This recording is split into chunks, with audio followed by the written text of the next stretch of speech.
कालच्या लेक्चरमध्ये आपण मेकॅनिक्सचं रिझल्टंट ऑफ टू फोर्सेस म्हणजे आर, जे की R is equal to under root P square plus Q square plus 2pq cos theta हे डिराईव्ह केलेलं आहे. सोबतच tan alpha is equal to Q sine theta upon P plus Q cos theta असे दोन result आपण derive केलेले आहेत. त्या दोन रिझल्टवरच आता आपल्याला काही प्रॉब्लेम्स बघायचे आहेत. या प्रॉब्लेम्समध्ये कधी फोर्स दिलेला असते रिझल्टंट काढायला सांगतात, कधी रिझल्टंट दिलेला असते फोर्स काढायला सांगतात. तर आपण इथे बघू काय दिलेलं आहे आणि काय काढायचं आहे. तर प्रॉब्लेममध्ये find the resultant of two forces whose magnitude are 8 kg and 7 kg respectively at an angle 60 degree. म्हणजे आपल्याला फाइंड आउट करायचं आहे R, resultant of two forces, आणि दिलेला आहे सध्या प्रॉब्लेम मध्ये आपल्याला पी आणि क्यू ची व्हॅल्यू आणि सोबतच अँगल म्हणजे थीटाची व्हॅल्यू दिलेली आहे. सोल्युशन: लेट पी बरोबर 8 kg, क्यू बरोबर 7 kg and theta is given to be 60 degree. आपल्याला ऑलरेडी माहीतच आहे आर बरोबर जे एक्सप्रेशन आपण डिराईव्ह केलं त्याच्या आधीच्या लेक्चरमध्ये ते आहे under root P square plus Q square plus 2pq cos theta which gives the magnitude of the resultant R, जे की आपल्याला आर ची व्हॅल्यू देते. Now putting these values of p, q and theta in equation 1, we get. Hence r बरोबर under root p ची value आहे 8 म्हणून 8 square plus q ची व्हॅल्यू आहे 7 स्क्वेअर प्लस 2 टाइम्स p ची व्हॅल्यू 8, q ची व्हॅल्यू 7, थीटा ची value 60 degree. 8 चा वर्ग म्हणजे 64, 7 चा वर्ग म्हणजे 49 आणि 8 मल्टिप्लाय 7 म्हणजे 56. 2 आपण इथं जसं तसंच ठेवलं आणि कॉस 60 डिग्री ची व्हॅल्यू आहे 1/2 जे की इथं ठेवलं. हे 2 आणि 2 कॅन्सल झाले आणि आता रिमेनिंग म्हणजे अंडर रूट मध्ये 64 प्लस 49 प्लस 56 या तिघाची जर बेरीज केली तर आपल्याला 169 मिळेल आणि 169 हे 13चं परफेक्ट स्क्वेअर आहे आणि म्हणून या अंडर रूट मधून बाहेर निघाल्यानंतर हे 30 येईल. त्यामुळे resultant of the two forces means R म्हणजे आपल्याला 13 kg मिळालेलं आहे. Next example, find the smaller force. Smaller force आपण क्यूला म्हटलेला आहे आणि लार्जर फोर्स आपण पीला म्हटलेला आहे. When the two forces act an angle of 120 degree, the greater force is of 30 kg म्हणजे पी ची व्हॅल्यू 30 kg दिलेली आहे. क्यू आपल्याला काढायचा आहे आणि resultant is perpendicular to smaller one आहे. म्हणजे रिझल्टंट जो आर आहे तो कशावर आहे तर स्मॉलर फोर्स जो आहे क्यू त्याच्यावर परपेंडिक्युलर आहे. पी आणि क्यूचं जे अँगल दिलेलं आहे ते आहे 120 degree.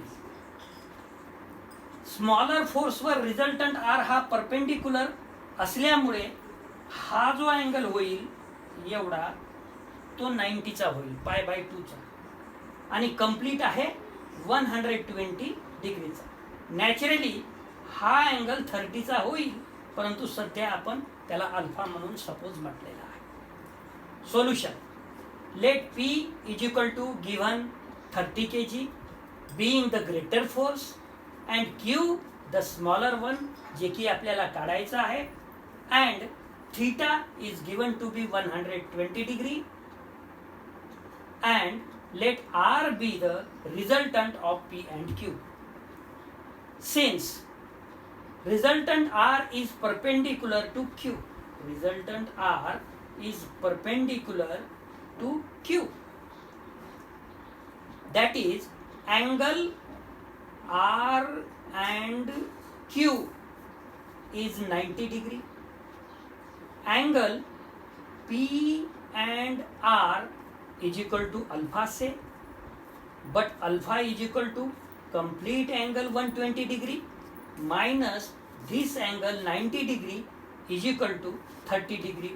That means this angle P and R angle is nothing but 30 degree. We know that tan alpha is equal to Q sin theta upon P plus Q cos theta, जे की already आपण derive केलेलं आहे. अल्फाची किंमत 30 degree आहे, थीटाची किंमत 120 degree आहे, पीची किंमत 30 आहे. हे सगळे व्हॅल्यूज आपण याच्यात सबस्टिट्यूट केलं. साइन 120 डिग्रीला आपल्याला साइन 90 डिग्री प्लस 30 डिग्री लिहिता येते, ते लिहिलं आपण. तसंच इथं पण केलं. आणि साइन π/2 प्लस थीटा म्हणजे कॉस थीटा हे तुम्हाला माहीत आहे, आणि कॉस π/2 प्लस थीटा म्हणजे मायनस साइन थीटा हेही आपल्याला माहीतच आहे. हे दोन्ही रिझल्ट आपण इथं यूज केले. मग टॅन 30 डिग्रीची व्हॅल्यू आहे 1/√3. हा क्यू जशाला तसा. कॉस 30 डिग्रीची व्हॅल्यू आहे √3/2 अपॉन 30 मायनस क्यू, आणि साइन 30 डिग्रीची व्हॅल्यू आहे 1/2. मग हे 30 मायनस θ/2 आणि हा √3 तिकडे गेला. क्रॉस मल्टिप्लिकेशन जर केलं तर 30 minus θ/2 sorry Q/2, 30 minus Q/2 is equal to this √3 and this √3, 3Q upon 2. 30 is equal to 3Q upon 2. This goes to the next side, that's why plus Q/2. दोन न जर मल्टिप्लाय केलं दोन्ही साईडला तर 30 into 2 is 60. This 3Q plus Q is 4Q. 2 will be cancelled, and hence Q means smaller force is equal to 15 kg, which is a smaller force. Example 3. The resultant of two forces P and Q is R. If the force Q be double, the new resultant is perpendicular to the force P. Prove that the force Q equals to the resultant R. याच्यामध्ये आपल्याला काय काय दिलेलं आहे की resultant of two forces P and Q is R हे आहे, आणि जर Q डबल होत असेल तर न्यू रिझल्टंट हे perpendicular to the force P आहे, R परपेंडिक्युलर P, आणि आपल्याला शो करायचं आहे R is equal to Q. Solution.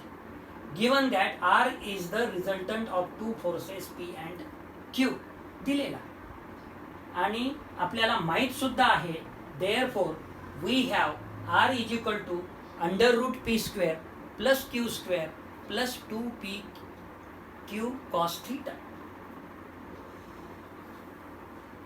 याला इक्वेशन नंबर 1 द्या. And since R perpendicular to P दिलेला आहे, new resultant is perpendicular to the force P, R perpendicular P. त्यामुळे दॅट इज तुमचा जो अँगल तयार होईल तो काय राहील π/2. R आणि P मधला जो अँगल आहे तो π/2 राहील. परंतु केव्हा? तेव्हा Q ची व्हॅल्यू डबल राहील.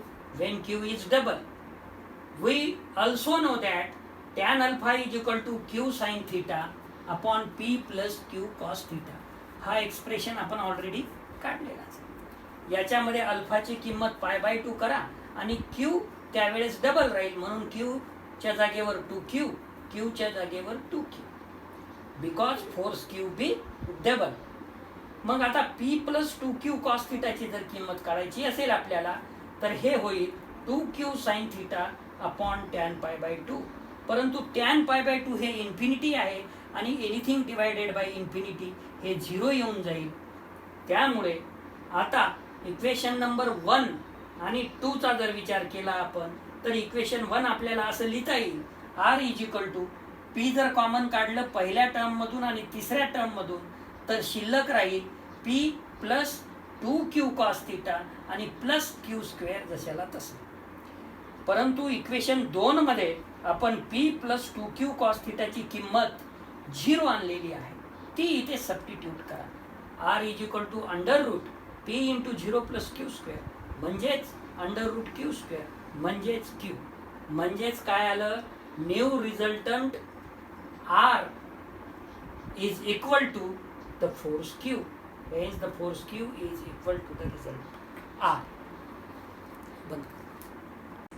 Next example 4. The resultant of two forces p and q is r. If q is double, r is double, and if q is reversed means q is equal to minus q, then r is again double, and we have to show that then p is to q is to r is to under root 2 is to under root 3 is to under root 2. यालाच आपल्याला असंही म्हणता येईल p upon under root 2 is equal to q upon under root 3 is equal to r upon under root 2. मग आपल्याला आता काय काय दिलेलं आहे बघा सोल्युशन मध्ये. Given that the resultant of two forces p and q is r, हे दिलेलं आहे आपल्याला.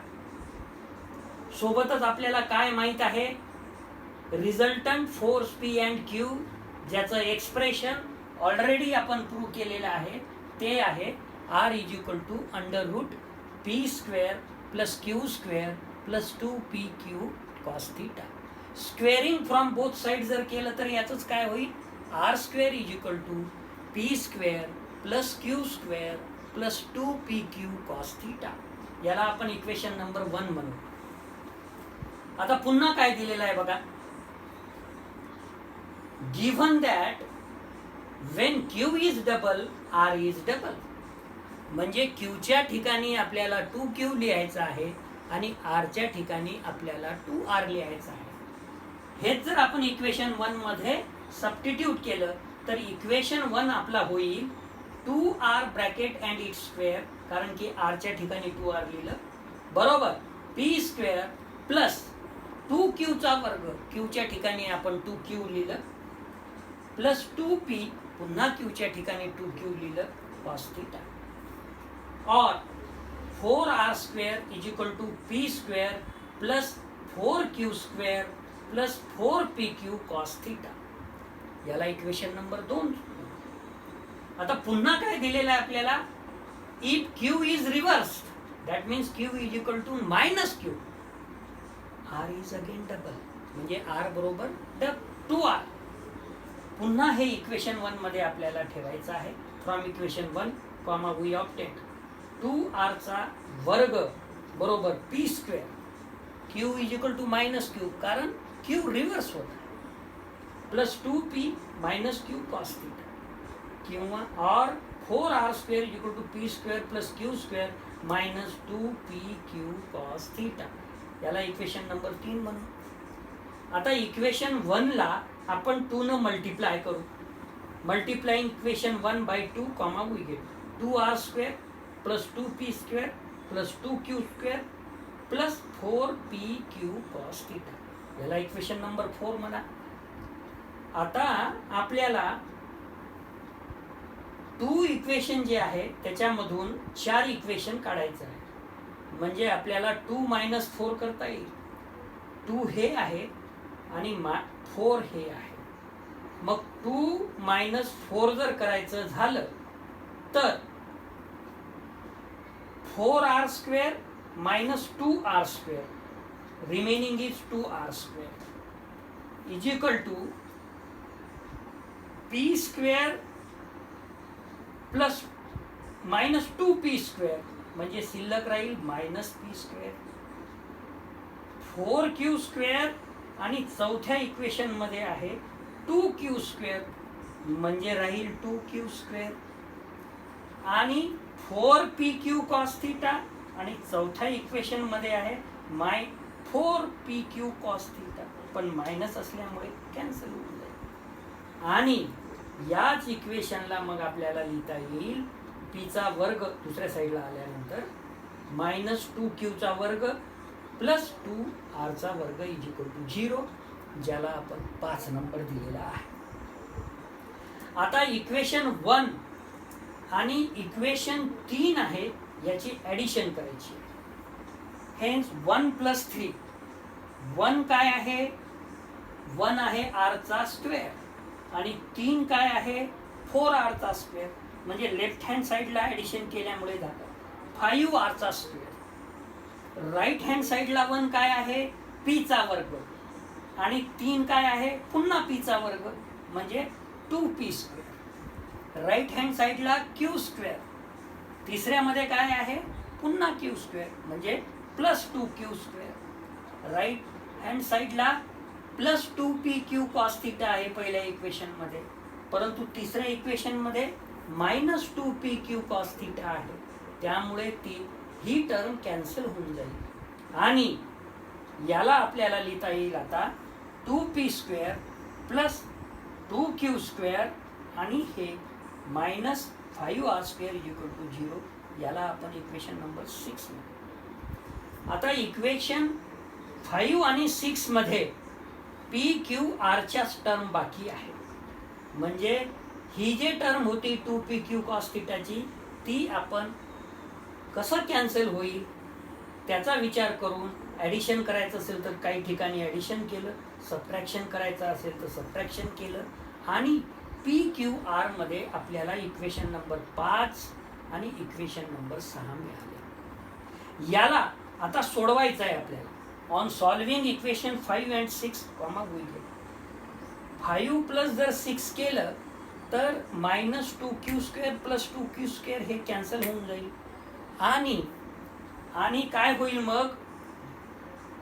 हा जो p स्क्वेअर आहे आणि हा 2p स्क्वेअर आहे, या दोघाची p स्क्वेअर आणि 2p स्क्वेअर म्हणजे 3p स्क्वेअर झालं.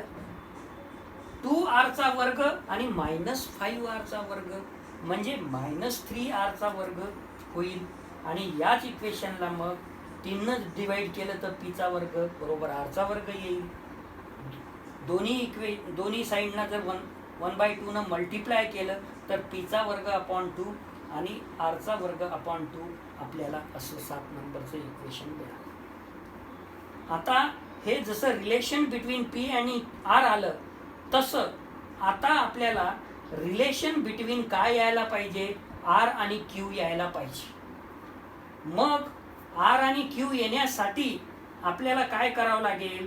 आपल्याला p डिलीट करावं लागेल. p कॅन्सल झाला पाहिजे. मग इक्वेशन नंबर 5 ला आपण जर 2 ने मल्टिप्लाय केलं तर काय होईल हो? 2p वर्ग -4q वर्ग प्लस 4r वर्ग इज इक्वल टू 0. हा तुम्हाला 8 नंबरचा इक्वेशन. आता काय करायचं? 6 आणि 8 ला सोडवायचं. 6 - 8 जर केलं तर 6 मध्ये काय आहे? 2p वर्ग. 8 मध्ये काय आहे? 2p वर्ग. आपण काय केलेलं आहे? 6 - 8 म्हणजे 2p square will be cancel. मग 6 मध्ये 2q स्क्वेअर राहिलं आणि 8 मध्ये मायनसचं प्लस 4q स्क्वेअर झालं म्हणजे दोघाची बेरीज 6q स्क्वेअर झालं. तिसरी टर्म काय आहे 6 मध्ये? -5r स्क्वेअर आणि 8व्या मध्ये किती आहे? +4r square. पण मायनस केल्यामुळे काय होईल? -4r स्क्वेअर म्हणजे -5r स्क्वेअर आणि -4r स्क्वेअर म्हणजे त्या दोघाची बेरीज -9r स्क्वेअर होईल इज इक्वल टू 0. मग याला आपल्याला लिहिता येईल 6q square is equal to 9r square. q square upon 9 is equal to r square upon 6. मग 3चा जर भाग दिला तर q स्क्वेअर अपॉन 3 बरोबर r स्क्वेअर अपॉन 2. हे इक्वेशन मिळालं आपल्याला 9. आता 7 आणि 9 कडे जर बघितलं आपण तर p स्क्वेअर अपॉन 2 बरोबर r स्क्वेअर अपॉन 2 आणि r स्क्वेअर अपॉन 2 म्हणजे 7 मध्ये B is equal to p square upon 2 आहे आणि म्हणजे 7 मध्ये r स्क्वेअर अपॉन 2 आणि 9 मध्ये बी r स्क्वेअर अपॉन 2 म्हणजे आपल्याला याला कम्पेअर जर केलं तर p स्क्वेअर अपॉन 2 बरोबर क्यू स्क्वेअर अपॉन 3 बरोबर आर स्क्वेअर अपॉन 2 असं मिळेल. आणि मग यालाच आपल्याला लिहिता येईल पी अपॉन अंडर रूट 2 बरोबर क्यू अपॉन अंडर रूट 3 बरोबर आर अपॉन अंडर रूट 3 आणि यालाच आपल्याला P as to Q as to R as to under root 3 under root 2 as to under root 3 as to under root 2. Example number 5. Find the magnitude of the force such that if they are act at right angles their resultant is 10 kg, but if they act at 60 degree their resultant is under root 3 kg 13 kg sorry 3 not 13 kg. काय दिलेलं आहे आपल्याला find out करायचं आहे magnitude of the forces, म्हणजे P आणि Q ची value काढायची आहे आपल्याला. आणि दिलेलं काय आहे ॲट राईट अँगलच्या वेळेस म्हणजे 90 डिग्रीच्या वेळेस आपल्याला रिझल्टंट म्हणजे आर ची किंमत दिलेली आहे अंडर रूट 10 kg आणि 60 डिग्रीच्या वेळेस आपल्याला आर ची किंमत दिलेली आहे under root 13 kg. Solution we know that resultant force is means R is equal to under root P square plus Q square plus 2pq cos theta, जे की आपल्याला प्रत्येक प्रॉब्लेममध्ये हे एक्सप्रेशन वापरायची वेळ आलेली आहे. त्याच्यामुळे तुम्हाला आता ते लक्षात आलंच असेल. स्क्वेअरिंग जर केलं दोन्ही साईडला तर R square is equal to P square plus Q square plus 2pq cos theta असं आपलं इक्वेशन नंबर 1 होईल. आता गिवन दॅट काय दिलेलं आहे आपण एक्झाम्पलमध्ये बघितलं, रिझल्टंट आर दिलेला आहे 10 kg, परंतु अँगल त्यावेळेस किती असेल राईट अँगल म्हणजे थीटाची किंमत π/2 असेल. मग ह्या दोन्ही व्हॅल्यू जर आपण इक्वेशन 1 मध्ये सबस्टिट्यूट केलं तर हे येईल आर बरोबर अंडर रूट 10 म्हणजे आर चा वर्ग बरोबर 10 येईल बरोबर P square plus Q square plus 2pq cos theta, थीटाची किंमत π/2 म्हणजे 90 cos 90 म्हणजे 0 आहे, त्यामुळे ही टर्म काय होऊन जाईल आता 0 होऊन जाईल. शिल्लक काय राहील p चा वर्ग प्लस q चा वर्ग बरोबर 10. हे इक्वेशन नंबर 3 आपल्याला राहील. पुन्हा आपल्याला काय दिलेलं आहे, ज्या वेळेस रिझल्टंट अंडर रूट 13 kg असेल त्यावेळेस आपला अँगल जो आहे तो 60 डिग्रीचा आहे. त्याला आपण थीटा इज इक्वल टू π/3 किंवा 60 डिग्री म्हणू शकतो. त्याला 4 नंबर दिला आपण. आता जर आपण इक्वेशन 4 आणि इक्वेशन 1 मध्ये हे 4 च्या व्हॅल्यूज जर सबस्टिट्यूट केलं तर हे येईल आर चा वर्ग म्हणजे 13 बरोबर P square plus Q square plus 2pq cos π/3 म्हणजे 60 डिग्री. आणि हे त्या इक्वेशन वरून आलं 4 आणि 1 वरून, म्हणजे 1 मध्ये ह्या 4 नंबर मध्ये जे व्हॅल्यू आपण घेतलेले आहेत ते सबस्टिट्यूट केले. पण cos 60 डिग्रीची व्हॅल्यू किती आहे हो 1/2, ते इथं ठेवू. हा 2 कॅन्सल झाला आणि पी चा वर्ग प्लस क्यू चा वर्ग प्लस pq हा तुम्हाला मिळाला बरोबर 13. परंतु इक्वेशन 3 मध्ये P square plus Q square is equal to 10 आहे, त्याच्यामुळे P square plus Q square is equal to जर 10 ठेवलं तर 10 प्लस pq येईल आणि हे कुठून ड्यू टू इक्वेशन 3. म्हणजे आता pq ची जर व्हॅल्यू काढायची असेल आपल्याला तर 13 - 10 म्हणजे pq आपल्याला 3 मिळेल. हा इक्वेशन नंबर 5. आता आपल्याला p आणि q ची व्हॅल्यू काढायची using the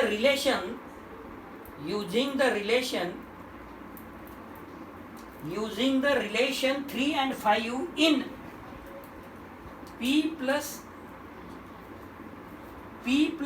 काय आहे, एक minute sorry using the relations 3 and 5 in p plus q and its whole square, you already know, बरोबर p square plus q square plus 2pq.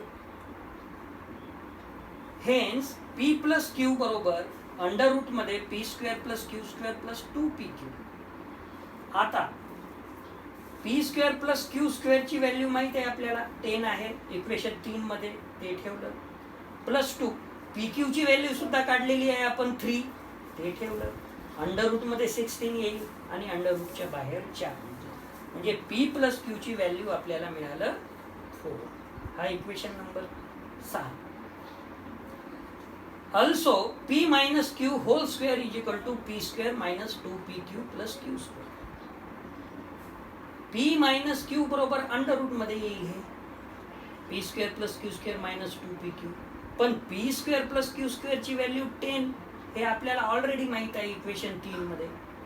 Minus 2 pq सुद्धा काढलेला आहे इक्वेशन 5 3, म्हणजे 10 minus 6 म्हणजे 4 अंडर रूट मध्ये, अंडर रूटच्या बाहेर हे आलं 2. म्हणजे आता इक्वेशन 6 मिळाला तुम्हाला p plus Q is equal to 4 आणि इक्वेशन 7 मिळालं तुम्हाला p minus Q is equal to 2. मग इक्वेशन 6 आणि 7 ला जर आपल्याला सोडवायचा असेल तर 6 plus 7 is equal to Q Q कटून जाईल, 2p बरोबर 6 और p बरोबर 3 राहील. हे p ची किंमत 3 आपण जर इक्वेशन नंबर 6 मध्ये सबस्टिट्यूट केलं तर आपल्याला p ची किंमत 3 प्लस q बरोबर 6 मीन्स q बरोबर 1 आणि आपल्याला काढायचं होतं p आणि qच. तर p मिळाला आपल्याला 3 kg and q मिळाला 1 kg are the required magnitude of the forces. Thank you.